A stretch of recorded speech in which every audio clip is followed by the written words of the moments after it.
بسم اللہ الرحمن الرحیم۔ السلام علیکم۔ آج میری شادی تھی اور میں بالکل بھی خوش نہیں تھی۔ میری ماں نے جانے مجھ سے کیا دشمنی نکالی تھی کہ میرا رشتہ ایک غریب مزدور کے ساتھ کر رہی تھی۔ میں جس قدر حسین تھی، میرے لیے تو کسی امیر اور خوبصورت شہزادے کا رشتہ آنا چاہیے تھا اور میری شادی اس سے ہونی چاہیے تھی، مگر میرے نصیب میں کیا تھا؟ ایک بڑی عمر کا مرد جو غریب بھی تھا۔ میں دلہن بنتے ہوئے دل ہی دل میں رو رہی تھی۔ میں تیار نہ بھی ہوتی تو سرخ جوڑے میں قیامت ڈھاتی۔ میک اپ اور جیولری نے میرے حسن کو مزید بڑھا دیا تھا۔ میں اپنے شوہر کے پہلو میں جا کر بیٹھی تو سبھی کی ترس بھری نظریں دیکھ کر میرا دل چاہا کہ میں خود کو کہیں غائب کر لوں۔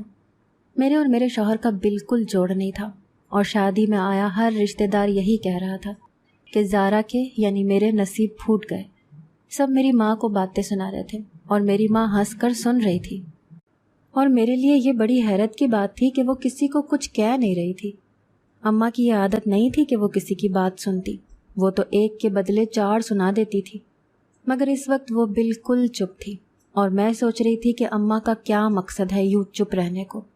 تھوڑی دیر بعد رخصتی کا شور اٹھ گیا۔ باہر کار کھڑی تھی، شاید وہ کرائے پر لایا تھا۔ مجھے رونا آیا۔ اتنے امیر اور گاڑی والوں کے رشتے میری ماں نے ٹھکرائے اور مجھے اس غریب سے بیاہ دیا۔ میں اس کے ساتھ کار میں بیٹھ گئی۔ تھوڑی ہی دور چلنے کے بعد ایک سنسان جگہ پر جا کر گاڑی خراب ہو گئی۔ میری کون سا لمبی چوڑی بارات تھی، صرف میرا شوہر اپنے دوستوں کے ساتھ آیا تھا، اور وہ سب رخصتی سے پہلے جا چکے تھے۔ اس وقت ہم دونوں ہی تھے اور دور دور تک مدد کے لیے کوئی نہیں تھا۔ میرے پاس تو کوئی موبائل نہیں تھا، مگر میرے شوہر کے پاس بھی نہیں تھا۔ اسے اس وقت مجھ سے زیادہ گاڑی کی فکر ہو رہی تھی۔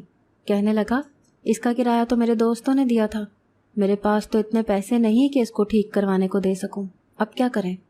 میرا دل چاہ رہا تھا کہ میں اپنی قسمت پر بین ڈالوں اور زور زور سے رونے لگوں۔ شادی کی پہلی رات ہر لڑکی کی خواہش ہوتی ہے کہ اچھی گزرے، اور میری تو سڑک پر خوار ہوتے گزر رہی تھی۔ ہم دونوں کو آدھا گھنٹہ ہو گیا تھا وہاں کھڑے کہ ایک گاڑی پاس سے گزری۔ اس میں میرے شوہر کی ہی عمر کا ایک آدمی تھا جو ہمیں دیکھ کر رک گیا اور مدد کی آفر کی۔ میرا شوہر آگے بڑھ گیا اور میں پیچھے۔ میں مسلسل یہ محسوس کر رہی تھی کہ وہ سامنے لگے آئینے سے مجھے ہی دیکھ رہا تھا۔ مرد کی نظریں ہر عورت پہچان لیتی ہے۔ میں نے بھی اس کی پیغام دیتی نظریں بھانپ لیں اور خود میں سمٹ کر بیٹھ گئی۔ میں دیکھ رہی تھی کہ وہ میرے شوہر سے دوستی کرنے کی کوشش کر رہا تھا۔ جب ہم اترے تو اس نے میرے شوہر کو اپنا کارڈ اور کچھ پیسے دیے اور کل آنے کا وعدہ کر کے چلا گیا۔ مجھے لگا وہ امیر شخص ہے، ہم غریبوں کے ہاں کیسے آئے گا، مگر دنگ رہ گئی کہ جب اگلے دن وہ ہمارے گھر بہت ساری چیزیں لے کر آ گیا۔ جانے وہ کون تھا اور کیوں ہماری زندگیوں میں آ گیا تھا؟ جہاں تک مجھے لگتا تھا وہ میری وجہ سے ہی میرے شوہر سے رابطہ بڑھا رہا تھا۔ میں ایسی ویسی لڑکی نہیں تھی، نہ ہی کبھی اس طرح کی حرکتیں میں نے کی تھیں کہ مردوں کو جال میں پھانس لوں، مگر اس طرح کی زندگی کی بھی میں نے کبھی خواہش نہیں کی تھی جو میں جی رہی تھی۔ میرا مزدور شوہر دن بھر کام کے بعد جتنے پیسے لاتا ہے اس میں بمشکل ہماری دال روٹی پوری ہوتی تھی۔ ایسے میں پھر وہ شخص جس کا نام فیروز تھا وہ ہماری مدد کرتا۔ مجھے میرے شوہر نے بتایا تھا کہ وہ شادی شدہ ہے اور اس کا بہت اچھا دوست بن گیا ہے۔ فیروز جب بھی ہمارے گھر آتا اس کی نظر بس مجھ پر ہی رہتی تھی۔ پھر ایک دن اس نے مجھے ایک بیش قیمت ہیرے کی انگوٹھی تحفے میں دی۔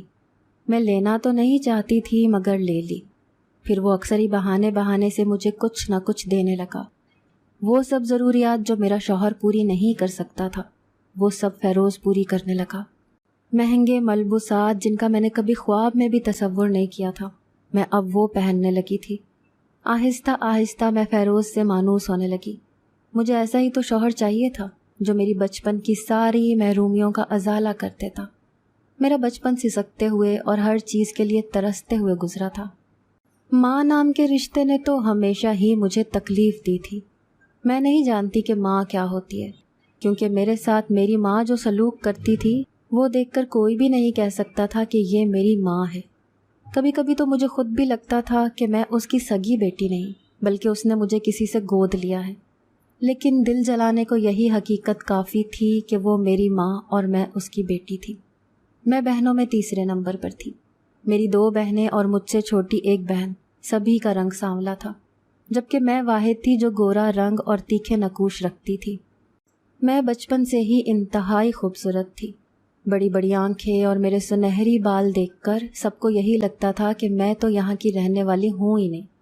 اگر کسی بیٹی کی اتنی تعریفیں کی جائیں تو ماں خوش ہوتی ہے، لیکن میری ماں نہ جانے کس مٹی کی بنی ہوئی تھی کہ اسے میری تعریفیں راس ہی نہیں آتی تھیں اور نہ ہی اچھی لگتی تھیں.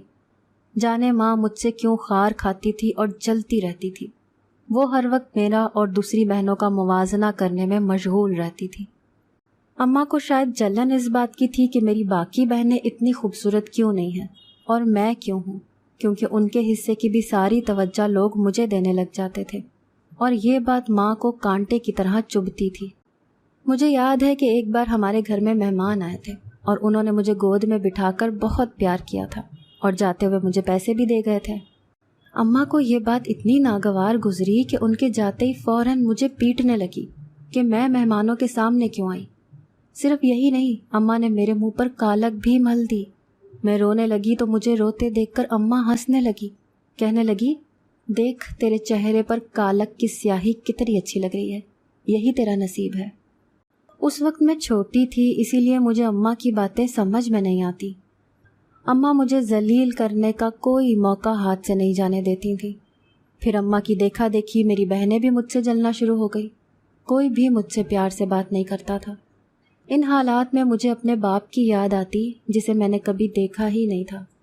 اماں بتاتی تھیں کہ وہ چھوٹی بہن کے پیدا ہونے کے کچھ عرصے کے بعد فوت ہو گیا تھا. میں سوچتی کہ شاید میرا باپ ہوتا تو مجھے اماں کے ظلم و ستم سے بچا لیتا. مائیں بھلا کب ایسی ہوتی ہیں. میری سہیلی کی ماں تھی جو اس پر جان نچھاور کرتی تھی. اپنی بیٹی کے لیے وہ ہر حد سے گزر جانے کو تیار رہتی تھی اور اسے بہت ہی پیار کرتی تھی. یہ سب دیکھ کر میں نے ایک دن ماں کو کہا کہ مجھے بھی اسی کی ماں کی طرح پیار کیا کرو. تو اماں نے مجھے بری طرح جھڑک دیا اور کمرے میں بند کر دیا.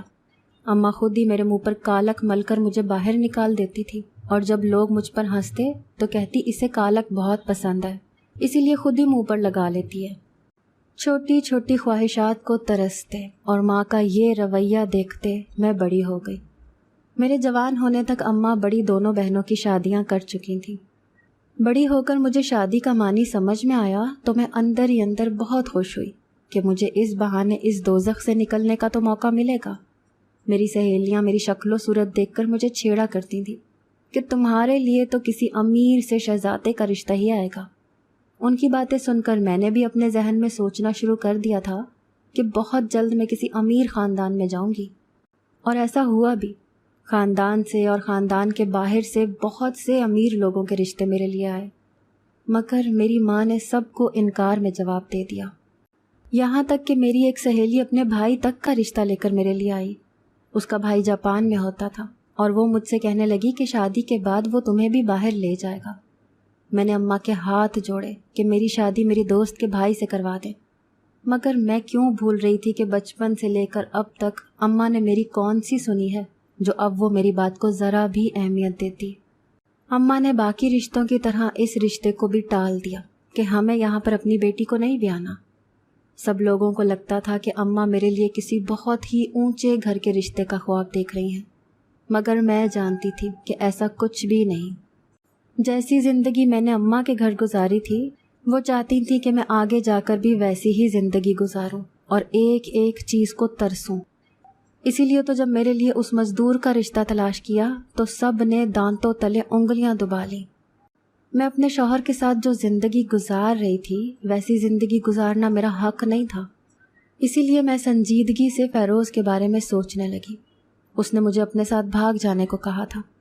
ایک طرف مزدور شوہر تو دوسری طرف سے فیروز جیسا چاہنے والا امیر شخص جو میری ہر چھوٹی سے چھوٹی خواہش پوری کرنے پر قادر تھا. میرے لیے فیصلہ کرنا مشکل نہیں تھا. میں نے فیصلہ کر لیا کہ مجھے اپنی زندگی ایک امیر آدمی کے ساتھ گزارنی ہے. اسی لیے ایک رات کو میں نے چپکے سے اپنا گھر چھوڑ دیا اور فیروز کے ساتھ گاڑی میں بیٹھ کر انجان منزل کی طرف روانہ ہو گئی. میں نے اپنے شوہر کے نام ایک خط لکھ چھوڑا تھا جس میں نے اسے یہی کہا تھا کہ میں اب تمہارے ساتھ نہیں رہ سکتی، اسی لیے جا رہی ہوں، مجھے ڈھونڈنے کی کوشش مت کرنا. میں جانتی تھی کہ میرا شوہر مجھے کبھی طلاق نہیں دے گا، اسی لیے میں نے سوچا کہ میں عدالت سے خلا لے لوں گی. یہ آئیڈیا بھی فیروز کا ہی تھا. میں نے اس سے کہا تھا کہ مجھے کہیں اور لے جائے. مگر وہ کہنے لگا کہ میں تمہیں اپنے گھر لے کر جاؤں گا اور اپنی پہلی بیوی سے ملواؤں گا۔ کہنے لگا کہ میری پہلی بیوی کو تمہیں ہر حالت میں قبول کرنا ہی ہوگا۔ جیسے ہی میں نے فیروز کے ساتھ اس کے محل نما گھر میں قدم رکھے تو میں اس کی بیوی کو دیکھ کر اپنے ہوش و حواس پر قابو نہ رکھ پائی۔ فیروز کی پہلی بیوی تو میری ہی سہیلی تھی، وہی سہیلی جو اپنے بھائی کے لیے میرا رشتہ لانا چاہتی تھی۔ میں اسے دیکھ کر دنگ رہ گئی، تو دوسری طرف وہ بھی مجھے دیکھ کر بہت ہی زیادہ حیران ہوئی تھی۔ وہ مجھے کہنے لگی کہ فیروز نے مجھے بتایا تھا کہ وہ کسی کو پسند کرتا ہے اور اس سے شادی کرنا چاہتا ہے۔ کیونکہ میرے ہاں اولاد نہیں ہوئی اسی لیے میں نے اسے اجازت دے دی، لیکن میں یہ نہیں جانتی تھی کہ وہ تم ہی ہوگی۔ اس پل میں اتنی حیران تھی کہ کچھ بول ہی نہ پائی۔ یہ اگر اتفاق تھا تو مجھے یہ اتفاق بالکل پسند نہیں آیا تھا۔ میں نے سوچ رکھا تھا کہ فیروز سے شادی کے بعد اسے مجبور کروں گی کہ وہ اپنی پہلی بیوی کو طلاق دے دے، مگر یہاں تو اس کی پہلی بیوی میری ہی سہیلی نکل آئی۔ فیروز یہ جان کر بہت خوش ہوا کہ ہم دونوں ایک دوسرے کی سہیلیاں ہیں۔ ہم دونوں سہیلیاں گزرے وقت کی باتیں کرنے لگیں۔ میری سہیلی فضا کی شادی کو فیروز سے ہوئے تقریباً 2 سال کا عرصہ گزر چکا تھا۔ میں فضا کی شادی پر نہیں گئی تھی، اسی لیے میں نے اس کے شوہر کو پہلے نہیں دیکھا تھا۔ یہ قسمت کے ہی عجیب رنگ تھے جو ہم تینوں کو قریب لے آئی۔ میں یہاں اپنے شوہر کو چھوڑ کر آ تو گئی تھی، مگر مجھے ماں کی طرف سے بہت ڈر لگا ہوا تھا۔ اب تک تو ماں کو پتہ چل گیا ہوتا، وہ مجھے بغیر قصور کے اتنی سزا دیتی تھی، تو اب جب کہ میں نے غلطی کی تھی تو جانے اس کا رد عمل کیا ہوتا۔ فیروز اور فضا مجھے تسلیاں دیتے ہوئے کہنے لگے کہ تم فکر مت کرو، کسی کو پتہ نہیں چلے گا کہ تم کس کے ساتھ گھر سے بھاگی ہو اور کس کے گھر میں رہ رہی ہو۔ میں بھی مطمئن ہو گئی کیونکہ میں یہی چاہتی تھی کہ کسی کو پتہ نہ چلے۔ ابھی ہم یہ باتیں کر ہی رہے تھے کہ دروازے پر دستک ہوئی۔ فضا گھبرا کر اٹھی اور مجھے کہنے لگی کہ چلو ہم اوپر چھت پر چلے جاتے ہیں، فیروز کے کچھ دوست آئے ہوں گے۔ میں نے حیران نظروں سے اس کے برتاؤ کو دیکھا کہ اگر دوست بھی آئے تو اس میں اتنا ڈرنے یا گھبرانے کی کیا ضرورت ہے۔ خیر میں کچھ کہے بغیر چپ چاپ اس کے ساتھ چھت پر آ گئی۔ مجھے مسلسل ایسا محسوس ہو رہا تھا جیسے میں نے یہاں آ کر بہت بڑی غلطی کر دی ہے، مگر فیروز کی دولت کی چکا چوند نے مجھے وہاں باندھے رکھا۔ 2-3 دن یوں ہی گزر گئے اور میرا کسی سے کوئی رابطہ نہ ہوا۔ میں عدالت کے ذریعے اپنے شوہر سے خلا لے کر پھر فیروز سے نکاح کرنا چاہتی تھی، مگر وہ مجھے یہی کہتا تھا کہ ابھی تھوڑی دیر رک جاؤ، ابھی عدالت جانے کا صحیح وقت نہیں ہے۔ ایک دن وہ اور فضا مجھے کہنے لگے کہ تیار ہو جاؤ، تم گھر میں بور ہوتی ہو، ہم دونوں ایک پارٹی میں جا رہے ہیں تو تم بھی ہمارے ساتھ آ جاؤ۔ میں بھی تیار ہو کر ان کے ساتھ چلی گئی۔ وہاں فضا نے سب کو یہی کہا کہ میں اس کی بہن ہوں۔ مجھے سمجھ نہیں آ رہی تھی کہ ہم یہاں پر کیوں آئے ہیں۔ وہاں بس 5-6 لوگ تھے جو سب کے سب مرد تھے اور صرف ہم دونوں ہی عورتیں تھیں۔ مجھے کچھ اچھا محسوس نہیں ہو رہا تھا۔ ان سب مردوں کی نظریں مجھے اپنے جسم کے آر پار محسوس ہو رہی تھیں۔ میں جلد ہی طبیعت کی خرابی کا بہانہ کر کے باہر آ گئی۔ فیروز میرے پیچھے آ گیا اور مجھے غصے سے ڈانٹنے لگا کہ میں یہاں پر کیوں چلی آئی، اس طرح مہمانوں کو چھوڑ کر مجھے باہر نہیں آنا چاہیے تھا۔ مجھے اس کے رویے پر حیرت ہو رہی تھی کہ کیا اسے کوئی فرق نہیں پڑ رہا تھا کہ وہ سب مرد مجھے اور فضا کو گھور گھور کر دیکھ رہے تھے۔ اس نے یہ کس قسم کے دوست بنائے ہوئے تھے؟ مانا کہ امیر لوگ عیاش ہوتے ہیں، لیکن یہ کیا کہ دوسروں کی بیوی پر نظر جما کے بیٹھے رہو۔ اسی وقت اندر سے فضا بھی چلی آئی۔ وہ دونوں ایک طرف جا کر آپس میں سرگوشی میں باتیں کرنے لگے جو مجھے سنائی نہیں دے رہی تھی، لیکن مجھے ایسا لگ رہا تھا جیسے وہ میرے بارے میں بات کر رہے ہوں۔ فضا بات کر کے اندر چلی گئی اور فیروز میرے پاس آ کر بولا چلو ہم گھر چلتے ہیں، فضا کو ڈرائیور اس کی امی کے گھر چھوڑ آئے گا۔ ایک دم سے اس کے رویے میں اتنی تبدیلی، میں اسے دیکھ کر رہ گئی۔ میرا شوہر بھلے غریب تھا لیکن وہ مجھ پر آج تک نہیں چلایا تھا اور اپنی حیثیت کے مطابق مجھے خوش کرنے کی کوشش کرتا رہتا تھا، یہاں تک کہ میری جلی کٹی باتیں بھی وہ ہنس کر برداشت کر لیتا تھا، جبکہ فیروز کا رویہ تبدیل ہونے لگا تھا۔ اگر فضا کا سہارا مجھے نہ ملتا تو شاید اب تک میں لوٹ کر اپنے شوہر کے پاس واپس جا چکی ہوتی۔ فضا کی زندگی دیکھ کر میں نے سمجھوتا کرنے کا فیصلہ کر لیا تھا۔ وہ بھی میری طرح غریب گھر سے تھی، مگر فیروز سے شادی کرنے کے بعد تو وہ سر سے لے کر پاؤں تک بدل گئی تھی، اور اب میں بھی تو ایسا ہی چاہتی تھی کہ میں بہت امیر بن جاؤں۔ مجھے گھر چھوڑ کر فیروز پھر کسی سے ملنے چلا گیا۔ اکیلے گھر میں میرا دل نہیں لگ رہا تھا، اسی لیے میں نے سوچا کہ ماں کی طرف سے ہو آتی ہوں۔ اب تک انہیں پتہ چل گیا ہوگا کہ میں اپنے شوہر کو چھوڑ آئی ہوں۔ زیادہ سے زیادہ کیا ہوگا، وہ ڈانٹیں گی اور مار لیں گی تو کوئی بات نہیں، مگر اس وقت میرا اپنی چھوٹی بہن سے ملنے کا بہت دل کر رہا تھا۔ میں ماں کی طرف چلی آئی۔ مجھے لگتا تھا کہ جیسے ہی اندر قدم رکھوں گی ماں مجھ پر چلانے لگے گی، مگر ایسا کچھ نہیں ہوا۔ وہ مجھے کہنے لگی کہ تم نے آنا ہی تھا تو اپنے شوہر کے ساتھ آ جاتی، اکیلی لڑکی کا یوں میکے آنا معیوب سمجھا جاتا ہے۔ میں ماں کی بات سن کر ساکت رہ گئی۔ وہ ایسے آرام سے کیوں بات کر رہی تھی؟ کیا اسے نہیں معلوم تھا کہ میں نے اپنے شوہر کو چھوڑ دیا ہے؟ میرے گھر سے جاتے ہی میرے شوہر کو یہاں آ کر ہنگامہ مچانا چاہیے تھا، مگر ایسا لگ رہا تھا کہ اس نے کسی کو اس بارے میں کچھ نہیں بتایا۔ میں اپنی سوچوں میں گم تھی کہ اماں مجھے کہنے لگی، تیری سہیلی فضا کچھ دن پہلے آئی تھی اپنے امیر کبیر دیور کا رشتہ لے کر۔ وہ چاہتی تھی کہ میں اپنی چھوٹی بیٹی کی شادی اس کے دیور سے کر دوں۔ تیری وہ سہیلی کافی امیر خاندان میں بیاہی گئی ہے۔ میں سوچ رہی ہوں میں روشنی کی شادی بھی وہیں کر دوں، خوش رہے گی وہ۔ یہ بات سن کر میں اچھل پڑی۔ اماں کیا کہہ رہی تھی کہ فضا یہاں آئی تھی؟ مگر اس نے تو مجھے نہیں بتایا تھا، اور نہ ہی فیروز کا کوئی بھائی تھا۔ پھر وہ اپنے کس دیور کے لیے یہاں رشتہ لینے آئی؟ یہ سب کیا چل رہا تھا؟ مجھے تو اس بارے میں نہ فضا نے کچھ بتایا تھا اور نہ ہی فیروز نے۔ کیا وہ دونوں مجھ سے کچھ چھپا رہے تھے؟ مجھے شک ہونے لگا کہ ضرور تو کچھ ایسا ہے جو نظروں سے اوجھل ہے۔ یہ فضا کیا کرنے کی کوشش کر رہی ہے؟ ہو سکتا ہے فیروز کو بھی اس بارے میں علم نہ ہو۔ میں کچھ دیر ہی بس بیٹھی اور پھر فیروز کے گھر چلی آئی تاکہ ان سے پوچھ سکوں کہ یہ کیا چل رہا ہے۔ ابھی میں نے اندر قدم رکھا ہی تھا کہ میں اپنا نام سن کر کمرے کے باہر ہی رک گئی۔ فیروز فضا پر چلا رہا تھا، وہ تمہاری دوست کہاں چلی گئی بغیر بتائے؟ تم جانتی ہو کہ اس کے یوں جانے سے میرا کتنا زیادہ نقصان ہوا ہے۔ میں کلائنٹ کو لے کر گھر آیا تو وہ گھر پر ہی نہیں تھی، مجبوراً مجھے اس شخص کو اس کے سارے پیسے واپس کرنا پڑے۔ میں یہ سن کر چونک گئی کہ کس کے بارے میں بات ہو رہی ہے۔ فضا بھی جواباً اس پر چلانے لگی، کہنے لگی، گھر پر میں نہیں تھی، گھر پر تم اسے لے کر آئے تھے تو تمہیں اس پر نظر رکھنی چاہیے تھی۔ کیا پتا اسے ہم پر شک ہو گیا ہو اور وہ یہاں سے چلی گئی ہو۔ میں ان دونوں کی باتیں سن کر الجھن میں پڑ گئی کہ یہ کس شک کی بات کر رہے ہیں۔ اس کا مطلب تھا کہ واقعی کچھ غلط ہو رہا تھا۔ فیروز کہہ رہا تھا، تم نے تو کہا تھا کہ تمہاری وہ سہیلی بڑی ہی بے وقوف اور لالچی ہے، اسی لیے میں اس کے پیچھے لگا، اس کے شوہر سے دوستی کی، اس پر اتنا پیسہ لگا کر اسے یہاں تک لایا کہ ڈبل ٹرپل کماؤں گا، مگر لگتا ہے کہ وہ فرار ہو گئی ہے۔ لیکن مجھے یہ سمجھ نہیں آ رہی کہ اسے ہمارے بارے میں کیسے پتہ چلا کہ ہم اسے یہاں بیچنے کے لیے لائے ہیں۔ یہ سن کر میرے قدموں تلے سے زمین نکل گئی۔ تو یہ دونوں میاں بیوی کی سازش تھی۔ فیروز کو مجھ سے کوئی لگاؤ نہیں تھا، بلکہ وہ اپنے غلط مقصد کے لیے مجھے گھر سے بھگا کر لایا تھا۔ اس سے پہلے کہ میں واپس مڑتی میرا پیر گلدان سے ٹکرا گیا اور وہ دونوں چونک کر باہر نکل آئے۔ مجھے دیکھ کر ایک لمحے کو تو وہ گھبرا گئے۔ میں نے فضا کے منہ پر تھپڑ مارتے ہوئے کہا کہ تمہیں شرم آنی چاہیے اپنی سہیلی کے ساتھ یہ سب کچھ کرتے ہوئے۔ میں نے سب سن لیا ہے۔ وہ کہنے لگی کہ سن لیا ہے تو میں کیا کروں؟ ہاں، ہم نے یہ سب کیا ہے۔ تمہاری خوبصورتی کی وجہ سے میری بہت عرصے سے تم پر نظر تھی، اسی لیے تمہیں سہیلی بنایا تھا۔ میں جانتی تھی کہ تم ایک امیر آدمی سے شادی کرنے کی خواہش رکھتی ہو، اسی لیے میں نے اپنے شوہر کو تمہاری شادی کے پہلے دن سے ہی تمہارے پیچھے لگا دیا تاکہ یہ تمہیں اپنے جال میں پھنسا کر یہاں لے آئے۔ ہمارا تو کام ہی یہی ہے کہ خوبصورت لڑکیوں کو پیسوں کے عوض آگے بیچ دینا۔ اب تمہارا سودا بھی طے ہو چکا ہے۔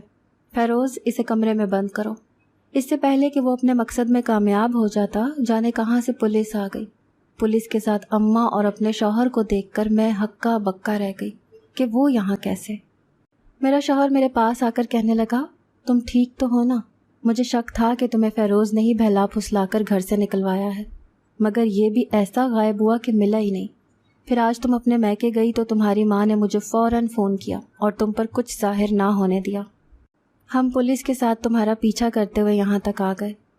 میں نے اپنی ماں کو حیرت سے دیکھا کہ یہ اتنی اچھی کیسے ہو سکتی ہے، تو وہ بولی، مجھے معاف کر دو، میں نے تم پر ہمیشہ ظلم و ستم کیے۔